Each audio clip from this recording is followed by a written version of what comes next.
Hello, and welcome to the Empowerography Podcast. This is a platform created for women's voices to be heard and a place to share their stories, journeys, and successes with the world for the purpose of helping other women who might be on similar journeys. We are empowering women one episode at a time. I'm your host, Brad Walsh, so kick back, grab one of your favorite beverages, and enjoy the stories.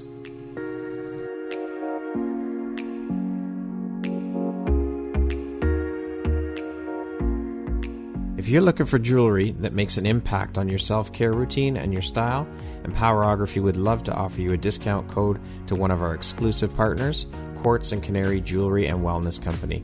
Please use code EMPOWER15 to receive 15% off upon checkout at www.quartzandcanary.com.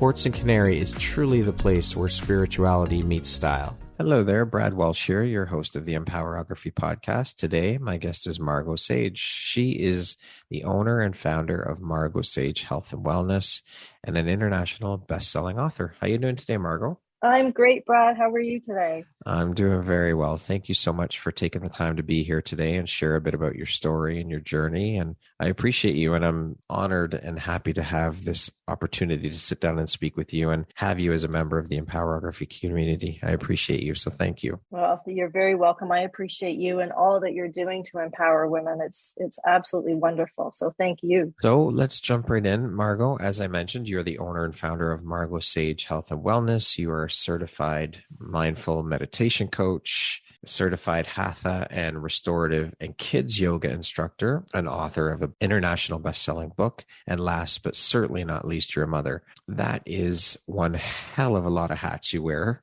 Working in the world of mindfulness, wellness, how important is prioritization and organization to you in your daily routine, and how do you stay on top of things? Well, yeah, it is a lot of hats. And for me, it's the business I run is mindfulness and meditation. So it's really just trying to even start my day being mindful, starting with the meditation or starting, with before I even open my eyes, having a moment of gratitude to think of all the incredible things I do have and not have physically, just all of the things that are in my life that are just so gratifying. And picture my day as I move ahead as a day of success and not of failures, and be prepared to just walk into my day with a positive attitude. That's the big part of it right there, is positive attitude. Yes, absolutely. So I want to start off by speaking a little bit about your book called Ordinary Miracles.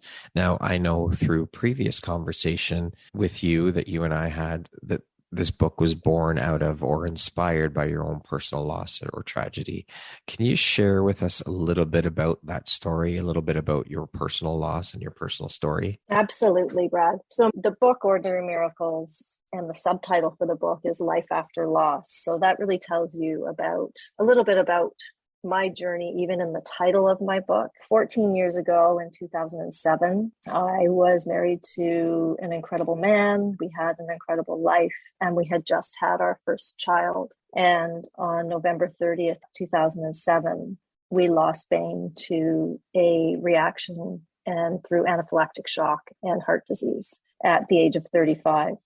So our life, as we saw it, and as I saw it, changed within an hour, an hour that I'll never get back, the life that we'll never get back. So my journey and my book come through that personal loss and the incredible grief and tragedy and trauma that I went through, Bane's family went through, our friends went through the loss of someone so young, such an incredible man with such a huge life in front of him, and my journey of loss and how I went from a place of darkness as I really lost a big part of who I was when we lost Bane as a single mom suddenly to a small child, a baby.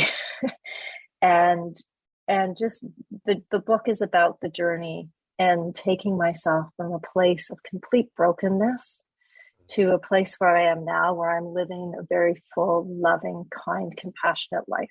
A long road to get there, I'm sure. A very long road to get there. And the book really does take you on that journey from the preface of the book, from the foreword written by a very close friend, to a place I went right to the gut Brad, when I started the book, and I had Yeah. no idea when I made the final decision to write this book, which had been writing itself for many, many years in my mind and in my journals. And there was just a day last January where I decided it was time to do it. Yeah. And it was, it was taken from years of experience and movement through the horrible pain and tragedy and grief that you go through, to the ebbs and flows of that coming back and not expecting it, and then trying to move forward with your life and remember how important we are when we lose somebody or we lose something or we lose a piece of ourselves, and trying to get back to that place of love and kindness. So the book really reflects on a lot of those things. So how long did it take to write this book? And I mean, how cathartic was that whole process for you? I mean, you had to relive that journey, so I can only imagine how hard that must have been, but probably healing at the same time. Yes, absolutely. It was both. When I made the decision to write the book last January, I remembered that I had a journal. Well, I knew I had my journal. I remembered where I'd stashed my journal, and made the decision to sit down. And I had promised myself I would only read the first and the last entry. But of course, that never works out. And I sat for hours and hours. And the first entry in that book was written 2 weeks after I'd lost my husband. And I read through those pages of the book, and my son and my husband, Mike, were in the house, and they were like, "Are you okay?" And I said, "Yeah." And I just said, "I feel so sad for this person that I'm reading about. I feel her pain." And they looked at me and they said, "That's you." And I said, "I know it's me, but now I'm reading it from a totally different perspective. Yeah. I'm reading it from a bird's eye view where I'm looking back and thinking, oh, wow, like, oh my God, I can't believe what we went through. I can't believe the emotion, the rawness." And as I read through that journal, it created more of a story for me to write. And it made me, that title of Ordinary Miracles came to me as I was reading these journal entries, because originally the book was going to be called All I Want Is Bubbles. And that came from something that my son had said when he was really little. And he said, Mommy, bubbles. And I looked at a girlfriend and I said, oh my God, all I want is bubbles. Like, why am I dealing with all this? Yeah. But through the process of reading these journal entries and reliving what we went through, I realized that it was the ordinary miracles in life. The sunrises, the first star we see at night that Wilkin and I used to wish on when we'd go for our walks, and all those little things that really helped me move forward, and then took me to a place that, and I know you and I talked about this in depth before when we spoke, was the other total element of the ordinary miracles. And those are the ones that we don't all see. And those are the ones that kind of come up and you're like, wow, how did that happen? Or where did that come from? Yeah. And that's where my spirituality really grew, was through those experiences. And some of them I'd remembered and some of them I forgot. So reading through the journals really helped me write the story. And the last journal entry in that book, and I stopped writing in 2012, was when I met my new husband and started my new life and opened the door into the second chapter of my life and on this earth. Yeah. And it was just such an interesting perspective for me, because I didn't realize until I went back to that journal 12 years later that that's really where it took me from. So it really helped me write the book, and it helped me write the book quickly, I must say. Some people are like, how? I started writing in January, the end of January 2021, so last January. And I remember writing the ending of my book, which I had 10 different endings. I was thinking, how am I going to end this book? And it came to me just as I was sitting there in my window bench in my house with the sun coming in onto my computer. And it was on May 24th. It was at 5:32 in the afternoon. And I wrote the ending of my book 4 months later. And people are like, and that was me writing it. Obviously, there was the whole editing process and working with my publisher, but it was a fairly quick write, but it was emotional. And I say it was quick, but there were days where I would be writing and they would be heavy, heavy days. And I would have to take time I may need 2 or 3 or 4 days between writing because I needed to process what was the emotions that I thought I had dealt with. Yeah. Or even some of the little things that would come up again. And so, but then when I got further into the book and I got to the rebirth, I would say, of myself and the love and kindness and compassion that I had for myself, it became much easier to write. And the days were very bright and, I could get through tons of words. I'd be like, I wrote, 10,000 words today because I was so inspired by the journey. That's incredible. So, it was incredibly cathartic. And so when was the book released, Margo? The book was released on November 22nd. Okay, so it's very, very new still. Okay. It's very new still, yes. So and it became an international best-selling book in that first few days. Amazing. Thank you. Congratulations, of course. This book isn't just specifically focused on dealing with the loss of a spouse or partner. I mean, yes, it's your story, but it's loss overall. I mean, if you could impart or share one piece of wisdom to help people deal with or start their healing journey after loss, what is that one piece that you would share to help people start their healing journey? The one piece that I would share, and as you mentioned, it's not just a physical loss. It can be, the book is really written for anyone who's dealing with loss, and we all do. So it can be the loss of a physical person, a relationship, a job, the loss of self. So, my biggest thing is just for people to be kind to themselves and compassionate. And if you're dealing with grief, you need to allow yourself to feel it and not push it away. Because if we push it away and we hide it and we send it to that place deep down inside where we think it's never going to come back up, it always will. So we need to really deal with it head on, but in a kind and compassionate way, giving ourselves space and giving ourselves, the love that we need to grow and to move through it. But don't hide it and push it away, because you don't want it to come back 10 years later with a vengeance. You want to try and heal through it. So that would be my biggest advice in any kind of loss, any kind of grief we're dealing with. I was going to say, if you bury that and it, like you said, it'll come back tenfold on you. And then it's just that much more to deal with. Yeah, absolutely. And I think that's, we see that. I think I see that with a lot of people, and I saw it with myself in some ways. So I think writing the book and realizing that there were some things that I really just wasn't ready to face when I was 37 years old. But at 51, when I started writing the book, and now 52, I was like, what, I've matured, or I've grown, I guess, from my experiences. And now it's time to face these things that I guess I was too afraid to. So there is words in my book about from fear to fearless. And I feel that I carried a lot of fear for many years. And I think we all do. And I wouldn't say I'm entirely fearless, but I've certainly overcome a lot of my fears. Do you have plans to write another book? And if so, do you have subject matter in mind? I think it becomes a little bit contagious once you do it, to be honest. It's such an incredible feeling and accomplishment to see that final product of writing a book. But even before I finished and got that book in my hand, I knew that there was another book in me. And even my editor that I worked with, and I absolutely love my publishing company and I love my editor and I still speak to them regularly, was like, when you write your next book. And I think it would be an extension to the health and wellness and the growth and the personal journey and the unique personal journeys that we're all traveling on, and just trying to help people through mindfulness and meditation and compassion move forward.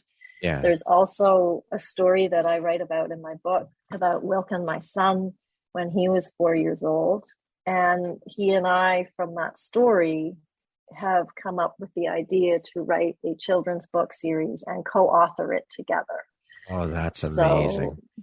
So we've started, just kind of figuring out what the series, we know what the story is about. So how are we going to move it through the series? And then we, finding someone to do all the, the illustrations for the book and that type of thing. But there's definitely a plan to move forward with something. It's just, I need to kind of work through this one first and see where it goes. I was going to say you're only a few months in. Yeah, for sure. Yeah. So that's understandable.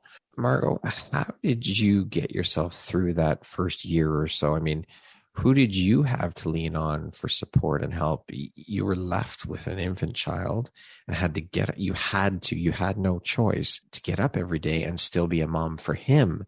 There was no laying around in bed, processing and dealing with your own grief. Just how? I woke up the day after being passed away, and I was breastfeeding my 4-month-old baby, and I looked at him and I knew that he was what was going to get me up every day.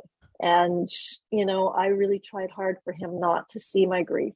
So I think that helped too, was just, there's those every day, as you said, you're busy. I was busy mom. Like, there was everything I had to do for him. There was all the legalities around losing someone so young. We weren't prepared. We didn't have a will. I wasn't on title of our house, but we just got up every day, and it was busy, and we had an incredible support system, and they were around us as much as they could be. And I had a plan every day when I woke up, and I would tell this little baby, this is what we're going to do today. And I had to lay it out, because otherwise my mind would race. So it was, we're going to do this. We did a lot of walking at the mall. We did a lot of, we had a dog. So, but we always had a plan, and I had to keep myself busy. And as I said, we had an incredible support group. We had a lot of people bringing us into their own homes to have dinner and do all these things that kept me, so I wasn't alone all the time. Because once Wilkin went to bed, that's when it got really hard and really real. I can only imagine. I mean, having gone through loss myself, I mean, obviously not a spouse, but a parent and a grandparent last year. And I found that, it's great. You have this support system and people are around, but they're only around for so long. And then, as you said, when it was time for Wilkin to go to bed, and you're left with your own thoughts. And so it's kind of like that. Once all the dust has settled and everyone's gone home and gone back to their normal lives, you're left to deal with that. And again, it's not to say that the support is not appreciated, and it's amazing to have that. But at some point, you've got to sit with yourself and deal with that. And that's fucking hard, really hard, when everyone's gone, because, well, everyone's there. You're so busy. They're keeping you busy. They're keeping your mind active and helping you and all of that. So you don't really have as much time to think and reflect on what's just happened and what you've experienced. But once they've gone home, it's a totally different world. Absolutely. I used to just wander around my house thinking, what the fuck just happened to me? Yeah. What happened to my life? I mean, it's a road of many twists and turns. It's not a straightaway, like many things in life. And not only had I lost pain, but I lost a big part of who I was. So, I felt very empty, very lost. Life became very dark in that way of looking forward at my future. I knew I had this little boy, and all of a sudden, it was just me. I was responsible for this child, and I didn't have his dad. I didn't have my life partner. I was alone. And for 4 years, I was alone. And I know we'll get to where my life has come, but it was more than that, actually. But it was challenging, and it was lonely. And I know that people would have loved to have been there for me 24/7, but I couldn't expect that. No. And I know if tables were turned, I wouldn't have been able to offer the support 24/7. So sitting with yourself can be very, very hard. It is. When you're dealing with, and that's where the mindfulness and the meditation come into play, because that's where I was able to focus on things other than just the tragedy and the trauma that we were going through. So after the dust settled, so to speak, and your friends and family and your support system kind of went back to their everyday normal lives, did you have support groups that you were part of? I know that when you and I spoke last, you had mentioned that the word widow was kind of looked down upon or frowned upon and not accepted, especially being widowed at such a young age. Like you aren't, or you weren't, the typical image of a widow, because when we hear the word widow, we think, 70, 80, 90-year-old woman dressed in black. And you've got this particular image of what a widow looks like, right? So did you have a support group that you were part of? And how did you get past that whole stigma of being a widow at such a young age? I did have a support group that I went to for probably 8 months. It was a bereavement group.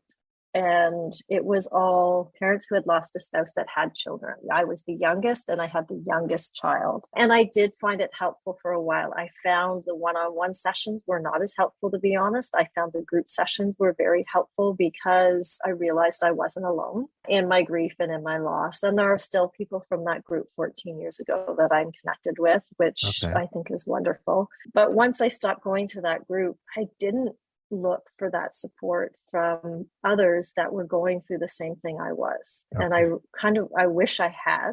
Yeah. And when you talk about, the word widow, it would make me cringe. Yeah. It would, when I was filling out paperwork and all of a sudden, you're like, oh, married, divorced, single, widowed. I'm like, fuck, that's me. And that's those little reality checks that keep kind of hitting you in the face. But it's also, like you said, that stigma around, it's almost like when we used to talk about cancer and you'd whisper it like, oh, she has cancer. Or the whole stigma around mental health, which is a huge part of grief and a huge part of loss. It's all one. We're always dealing with trying to be gentle with our mental fragility. And I think that the part of the widow for me was maybe it was me and not everyone feels that way, but it was just like, I don't want to be a fucking widow. I didn't ask for this. I didn't ask for this change in title in my life. And I know it was very challenging for some people to see me or communicate with me because they didn't know what to say. And I get that. But there were times when I'd be like walking through the grocery store and I knew someone saw me and I could tell they were uncomfortable and they kind of like did the, oh, look, there's this soup aisle. And off they went. And I thought, I'm still me. I'm still here. I'm still Margo. Like I had Wilkin, like that was a great distraction. Like talk to me about him. And that was easy when he was with me. And then very rarely was he not. But if I was alone, I found in that first year that, and I get it, but it was hard for people to communicate with me.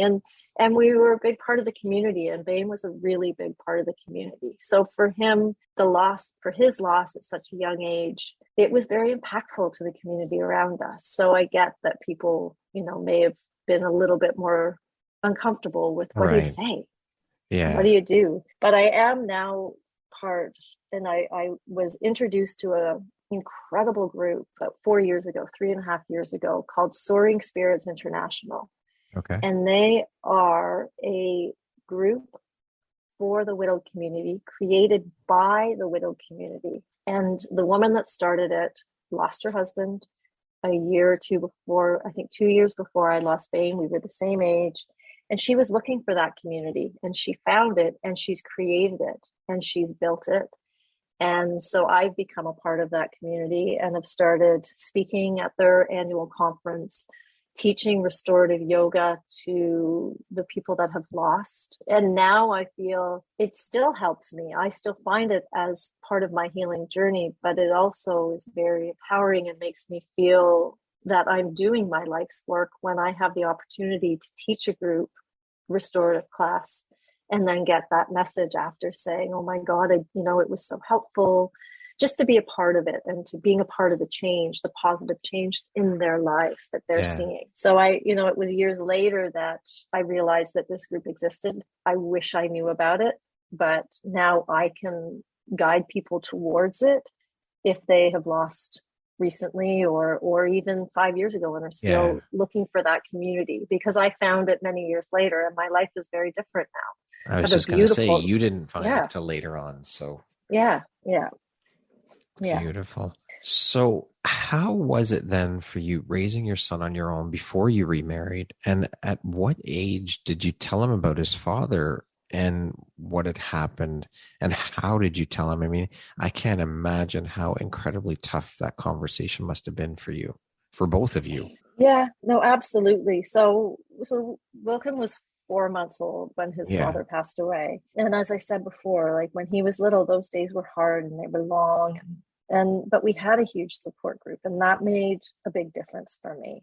And he always, as a child, as he started to grow up, he knew that we were a team. It was the two of us. We were always the dynamic duo and we did everything together. And I made a promise to the universe and I made a promise to Bain when he passed away, a few days after his passing, that I would give our child the best life I could possibly give him. And that I would, give him, I would live through a life and a lens of kindness and compassion and make sure that, we were okay, that we were going to be okay. And we are incredible. But it was trying to convince myself that I could do that on my own. And Wilkin always knew, as a young child, we were the dynamic duo, but, he had friends that maybe were divorced and they would have a Thursday night with their dad, or they had shared custody, or they'd have a weekend or a vacation with their dad. Well, that wasn't happening in his world. And things would, come around where they'd be in school as a little boy in kindergarten talking about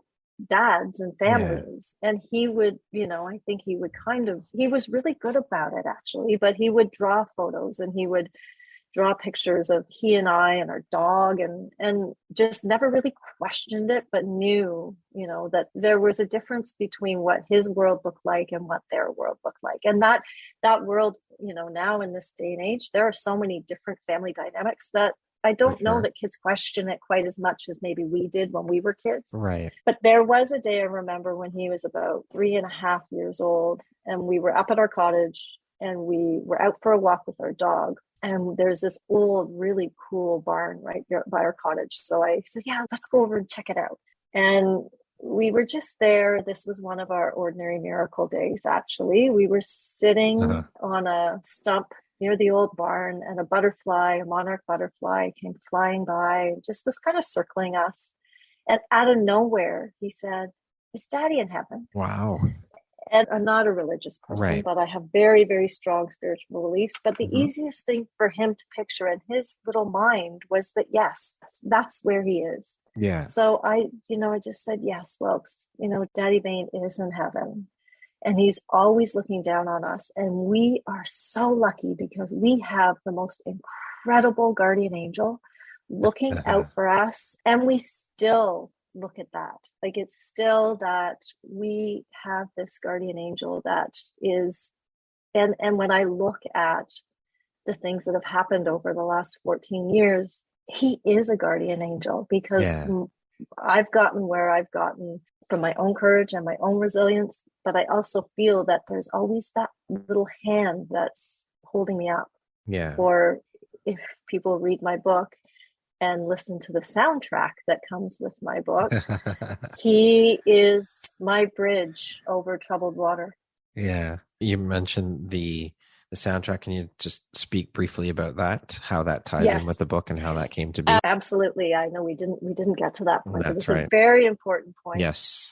Is music. So my late husband was a musician, and music was a huge part of our lives, which it still is. And it is in many people's lives. But I found that there were a lot of songs and the lyrics and songs through my journey, and continue through my journey, of not just loss, but also lost love, found love, and self-love, that were really impactful to me. So as I started writing my book, for whatever reason, I was like, these things just come to us. I thought, you know what? I think I'm going to incorporate this music into my writing. And then my son Wilkin got very involved in it. We had all these great ideas that some worked, some didn't, because we had to be careful about using other people's music. Right, of course.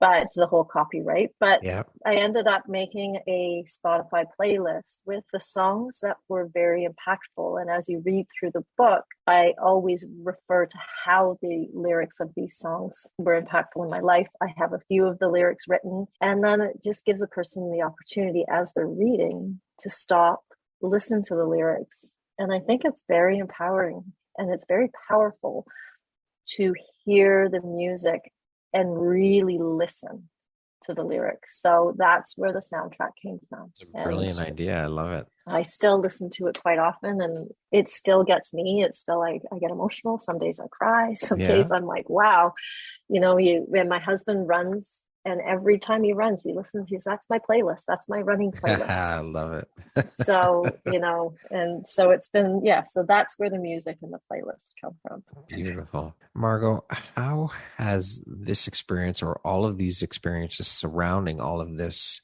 helped shape the Margo you are today, do you think? I think it had a huge impact on who I am. And as I said, I lost a big part of myself when I was 37. And the journey that I've been on and finding my own self again and my place on this earth and my true purpose and starting my business and doing all those courses that I did have helped me become, I don't want to say a better person because I think I always was a good person, Right. but I think it's helped me find my place. And I was always spiritual, and I believe that I was always a kind soul, but I think that it has amplified who I am and the level of spirituality and compassion and kindness that I have for myself and for others to a level that keeps growing with every person that I meet and every person that I help. So I would say that that is really what has shaped me and what continues on my journey to shape me into the person that I am today. Beautiful. What then would you say is one of, if not the most important lesson or takeaway you've learned through this whole process that you've been through and this journey that you're on now? I would say that the most important lesson and takeaway would be to be gentle to yourself and live your life with a compassionate heart, not just for you, but for those around you. Yeah. So then obviously this experience, this personal loss, and this is what inspired your journey into the world of health and wellness, I'm going to assume, right? Yes. And I part of it anyway, in part, right? Yeah, part of it. Yeah, for sure. I mean, I was always very into my fitness and I think that fitness level part of it was important. Right. I was always a runner. And when I first lost Spain, I ran a lot and I didn't know if I was running to or running away. I think for a lot of it, I was running away. Yeah. Now my running is my most inspiring time of my day. I wrote a lot of my book when I was running. I come up with the greatest ideas. Some are totally wacky and some have stuck. Yeah. But I went through, I had a child, as we know. It was hard for me to really focus, and I wish I had, on my mental well-being when I lost Spain. I was more focused on my physical well-being. And I went through a time in 2012 where that mental being, my mental fragility took over my physical. And I went through an incredible time of anxiety. I didn't feel like myself. And it was a wake-up call. It was a big wake-up call. And so that was really took me on to that next level journey of health and wellness and mindfulness. I was doing yoga twice a day. I was meditating as much as I could. Breathwork became my superpower. And that then took me towards, my journey of trying to heal myself, which I thought I was doing, but obviously I wasn't doing well enough.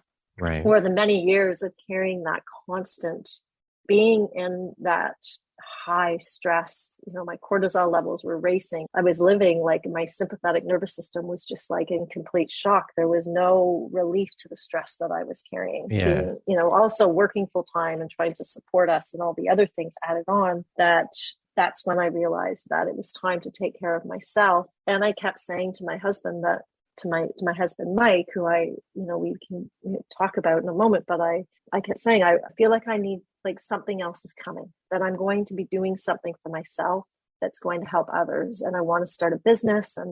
And that's when I went back to school at U of T and got my mindfulness meditation coaching. And that just continued into, okay, I want to get my yoga certification. And, it kind of just spiraled and kept rolling, and this journey kept growing. And I think that it's only going to continue to do so. Yeah. So that's where my health and wellness journey definitely came from, my own anxieties that, and my own mental fragility that needed to be taken care of, or I was afraid of what may happen to me physically. So how long ago then did you start Margo Sage Health and Wellness? I started very quietly in 2019. And then when our world got turned upside down with COVID, I worked in the travel industry, and I still do. So on top of all the things that we talked about that I do, I also have a full-time job that's very crazy right now with COVID. Yeah. And so our industry, just as we all know, like many industries, but the travel industry just got shut down. And I had been given this pause that we all were given. And I thought, you know what, this is the opportunity for me to build my brand, to get my business going. So that's what I did. I took that opportunity and that pause in life from COVID And Margo Sage Health and Wellness was really born at that point where I did my, learned how to do my own website, and not without pulling out a lot of hair and a lot of stressful nights on how do I do that, but spent the time doing a lot of teaching, a lot of yoga. And it was wonderful because I had the opportunity to become a part, as I said, of Soaring Spirits and do some more coaching and teaching. And I was teaching in our own industry. People were calling and asking me to do virtual meditations at conferences and meetings. So the business grew from there. And so it's been, I guess, just over 2 years where Margo Sage Health and Wellness has, really grown. And then obviously with the addition of my book, that's just an extension of who I am and the journey I'm on. So the book, and who knows where that's going to go.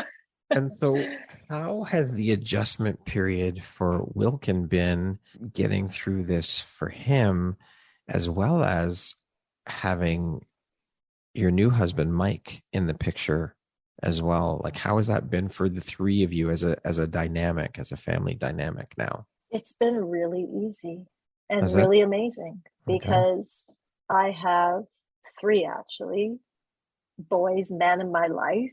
Yeah. So Mike had a son in his first marriage. So I have a stepson, Christopher. Okay. And when Mike and I met, Wilkin was almost 5. And it was a very, very difficult thing for me to really get my mind around. There was a lot of guilt involved in thinking about moving forward. And that was a really challenging time. But it was also that time I was speaking of in 2012 where I realized how important I was. And part of that was that we all deserve to have a beautiful life and to have a second chance and be open to it and allow that door to not just open a crack, but open it wide. Yeah. And when I met Mike Wilkes was little, and he just kind of fell into the excitement of having somebody else around and somebody else in our lives. And Mike is, Brad, I'm so lucky because there are some people in this world that may never find true love. I have been in love and have been loved by 2 men, and I could never imagine that, how lucky a person could be to experience that twice in a lifetime. Not that I asked to lose Bane, but that I was open to opening that door to allowing my heart to have the capacity to love somebody else and still love Bane. So with Wilkin, he knew of his dad, obviously, and he's so much like his dad. And we talked about Bane all the time, and we had photos. I had a massive painting of Bane in my house for years. He was around us all the time. And when Mike came into our lives, his goal was just to help me heal. And he was going to do that by loving me. I told him we were a package deal. It was either both of us or neither of us. So he had a choice to make. And that's a big choice to make when you're moving into a second relationship in life. For sure. And he took it on head on. And so, he doesn't get uncomfortable or anything when Bane, when we talk about Bane. Obviously me writing my book was a really big, I had always wanted to do something to honor Bane's life. And I've done a million things, but I think writing the book and really showing not only who he was, but, who Wilkin is and how he's grown because of Bane. I mean, Wilkin was very much like both his dads. And as he grew up, I remember one of his teachers calling me in one day and she showed me a picture and I said, well, what's that? And she said, well, the kids were supposed to draw a picture of their families and their dads. Yeah. And Wilkin drew 2 pictures. And the kids were like, well, what's this? And he said, well, it was Mike on his Harley. And said, this is my dad, Mike. And he's on his Harley. And this is my angel daddy, Bane, and he's playing drums. That's amazing. So that's how he organized those things in his mind. And the relationship that they have now is, Wilkin's 14. He's becoming, an adult. He's very mature, but we have an incredible family dynamic. And Christopher is a huge part of it. And so I'm very fortunate that, the 4 of us in a blended family have found a very nurturing place for everybody. That is beautiful. So beautiful. Thank you. Margo, what lights you up or inspires you the most about all the work you do? I think with the work that I do and the service of being a person of service and what I provide as far as the mindfulness and wellness. And the thing that inspires me the most is when I teach a class or someone reads my book or I do breath work with somebody. And even for a moment, if they're really dealing with something heavy, even if it's just for a moment, they find that light, they find that lightness, and they can say to me, oh my God, like you have no idea how much that helped me. That is what is inspiring me to just keep moving in this trajectory of health and wellness and trying to help others, because that is the end goal, is to help people find that light and find that place in themselves that maybe they've lost. And through mindfulness and meditation and visualization, especially, and that combination of having the yoga, bringing the mind and body together and helping people find that place that maybe of peace, even for a moment, is so inspiring. It's got to feel so good to have that kind of impact. I mean, I shouldn't say it's got to, because I know how amazing it feels to have impact on another human being. There is no feeling like that. It is one of the most incredible feelings that we could ever experience as a human, I think, to know that you have given back and impacted another human being's life in a positive manner. Couldn't agree with you more. Absolutely. To date, Margo, what would you say is your biggest high or your greatest win? I would say finding my life's purpose after, being a 50-year-old woman and all of a sudden having that aha moment and saying, I finally know what I was put on this earth to do. Not outside of those things, and being a mom and a daughter and a friend, but that finding my purpose and being a person of service and being able to live my life moving forward in that, growing that person inside me, that person that, I now have realized is what I want to project as I move forward and be that person of service and follow my purpose. It truly is an incredible feeling, because I, like you, didn't find my purpose until I think I was 49 when I found mine. Yeah. But to find it at that point in our lives, it is just it's indescribable, honestly. There's not enough words to properly convey or show or express how incredible that feels. Absolutely. Yeah, I agree. It's amazing. Because you think about all the people that never do find that purpose in life, and to have found it later in life, it's just, I am so grateful to have found it, as I'm sure you are as well, to even have found it. Absolutely. Point, and what you're doing is, again, it's just so incredible. And you found your superpower. You found what's going to help so many people, so many women move forward in their lives and not be afraid and not be scared of who they are. And I think as you get older, that becomes really significant part of who, what our mindset is, especially as our kids get older. And we have that, what you and I were talking about, all of a sudden you have that time on your own where, oh my God, I have to entertain myself in my own mind. I'm not running from hockey game to this, to that. Yeah. Right. So you have to be able to be good and comfortable with who you are. For sure. What do you think your unique skill set or superpower is that's helped you become successful? I think that it's finding a way to live my life with a compassionate heart. And I don't know if my superpower would just be, it's funny, when I start teaching a class or when I go into that mindset mode, people always say, all of a sudden you're not a totally different person, but there's this gentleness, this softness, this kindness that comes and eludes out of you.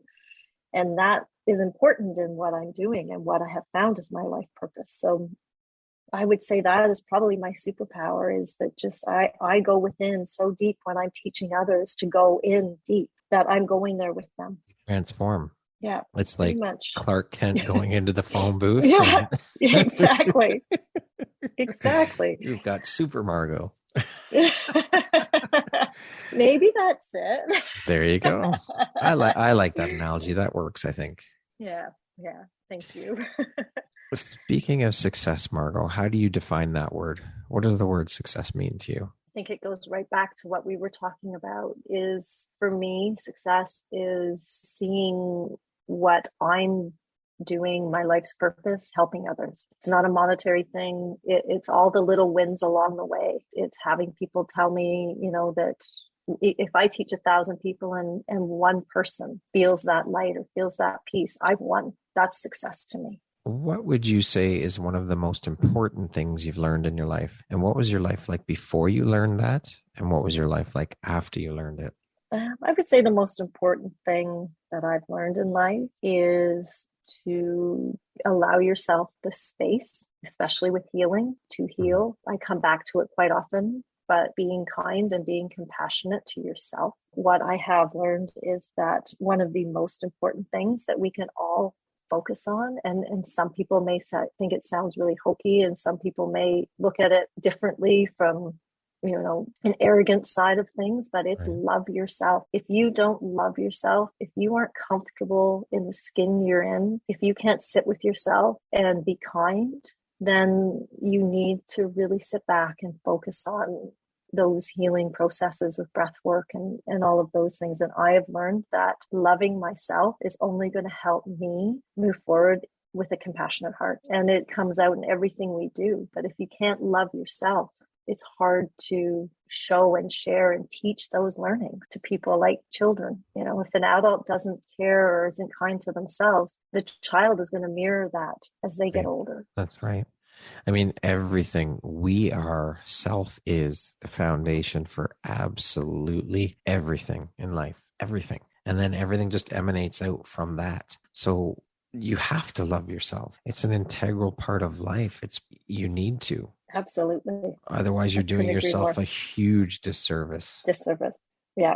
And so many people I guess it's that fear that comes in. People are afraid to go there. Oh, they're yes. afraid. Yeah. They're afraid to unleash what maybe, as we said, we're not dealing with it. We're pushing it away. And some people are afraid to deal with that and relive it. And I get it. And I get the fear, but sometimes having to relive it is what is going to help you heal. Absolutely. What would you say is one of the best pieces of advice you've ever received? I had a professor at U of T when I took my mindfulness course. And I remember sitting there one day and she said something, and it's been one of those moments in my life where it, again, was very powerful. And she said, brokenness is a beautiful, important treasure, and that we need to put our suffering back into the world as peace, love, and kindness. And I just thought, that is brilliant. That is going to be my MO.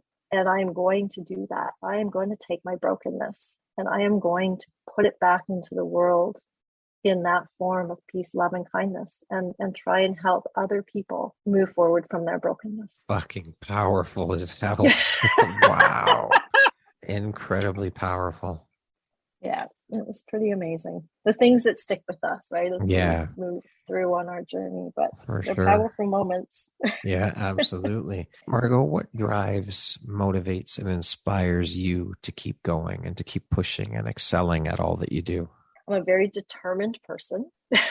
When I say I'm going to do something, I generally do. But I think it's just, again, when I get to see the results of the work that I'm doing, when I get to see, as I said before, that it's not wasted time. Yeah. It's precious time. And the precious time that I'm taking to be with others and try and help them work through their own journey of whatever healing they're on, that to me drives me forward. Beautiful. What does the word empowerment mean to you?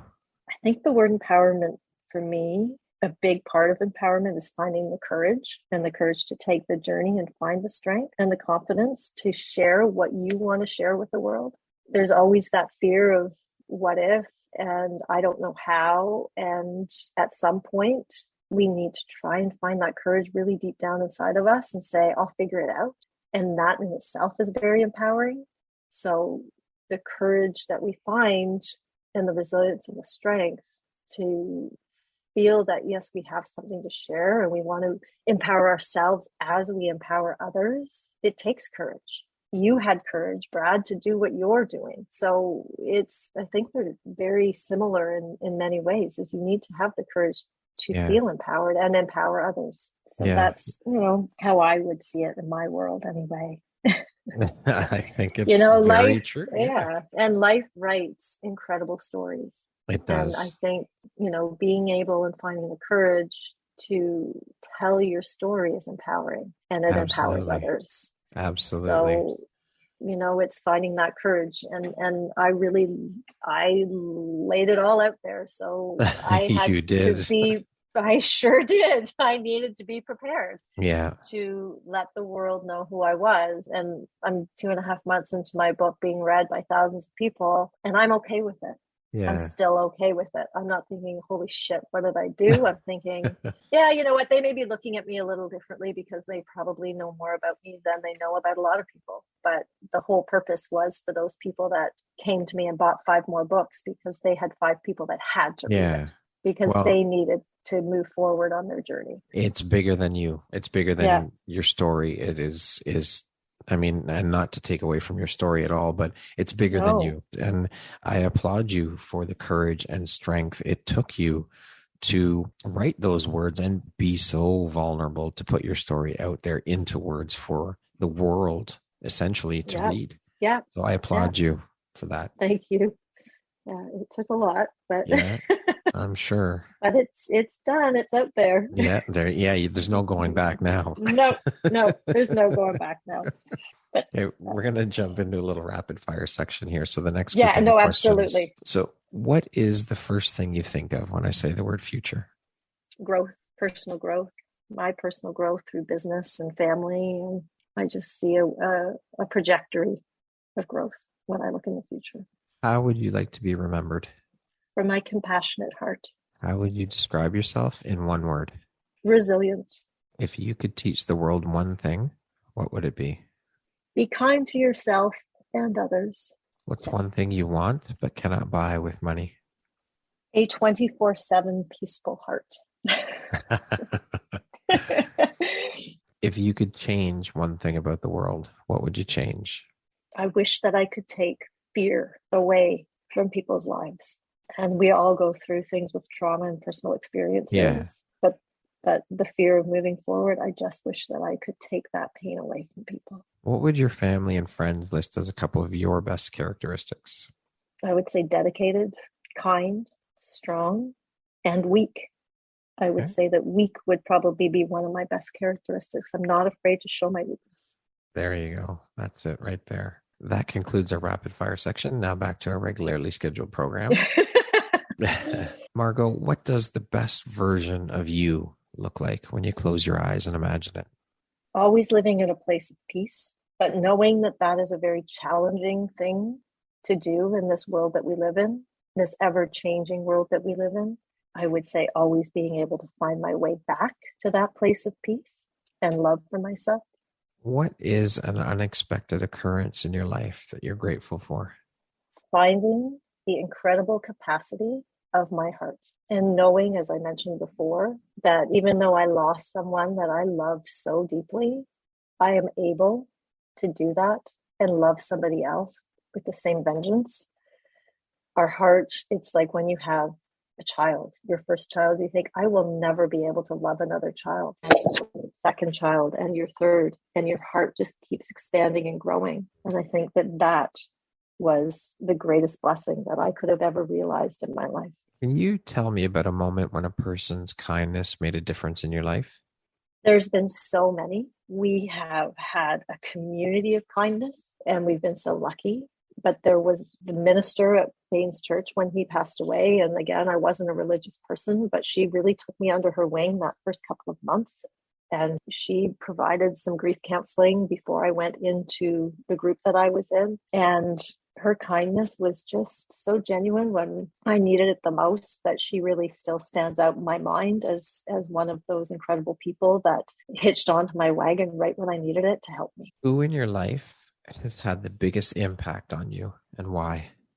I would say, sorry, I get emotional. I'm not sure why. I would say my mom, and she's been resilient through her life. I know you feel the same way. My parents were at my side from the day I was born, but they have been there for Wilkin and I for years. And my mom was always the one that just, if I needed her, she would drop everything. And there were so many people in our lives that would, my sister, my brothers, but my mom has been my constant, and she still is.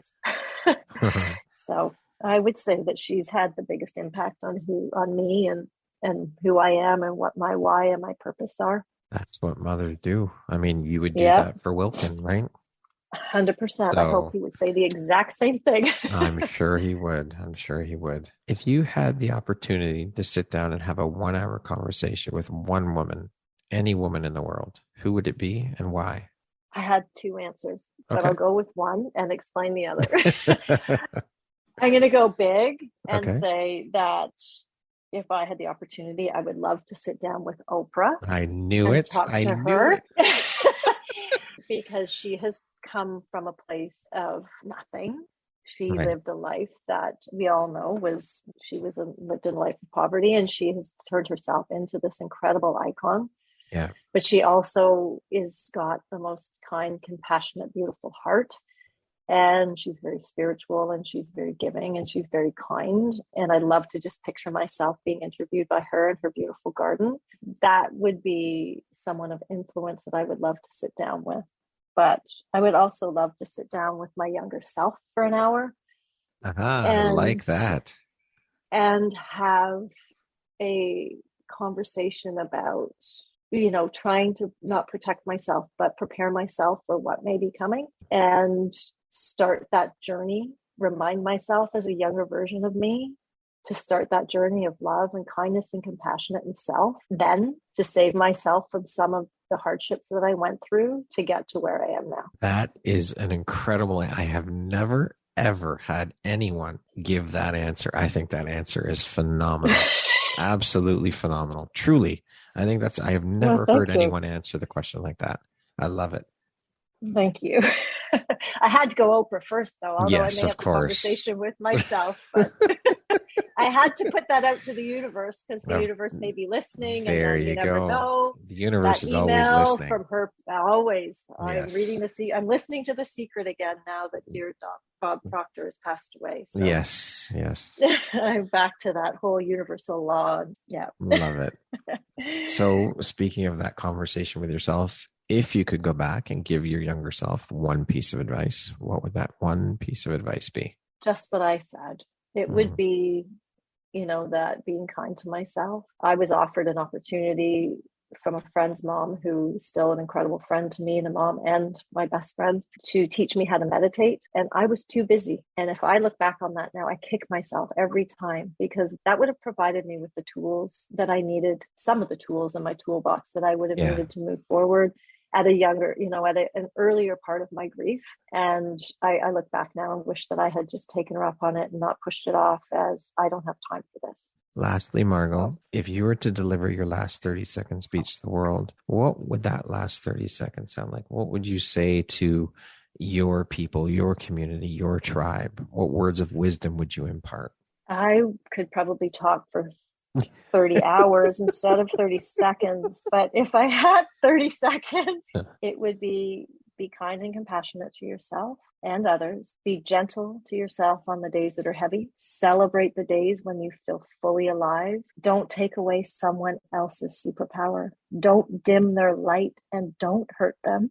Spend your life lifting people up and brightening their light. There are a lot of people navigating their lives through a lot of challenges. And if we could give that light back into the world and as a brightness and not dim the lights of others and dim ourselves, then I think that we would be able to accomplish anything. Beautifully said, Margo. Thank you so very much for taking the time to be here today and share a bit about your story and your journey and your struggles. Thank you for being so vulnerable and sharing.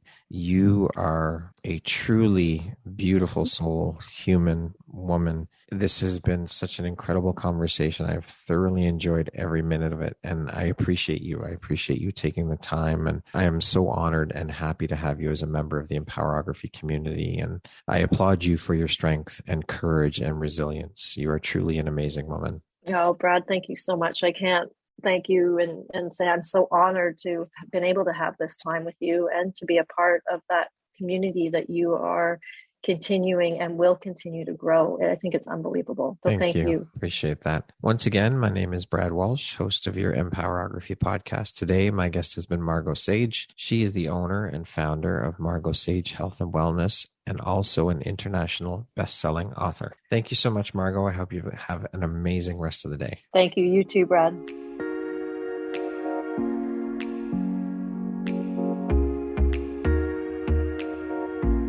Thank you very much for listening to this podcast. If you haven't yet, please be sure to subscribe, rate, review, and share with all your friends. You can find me at viseuphoria.ca and follow me on Instagram at Empowerography Podcast and on Facebook at Empowerography.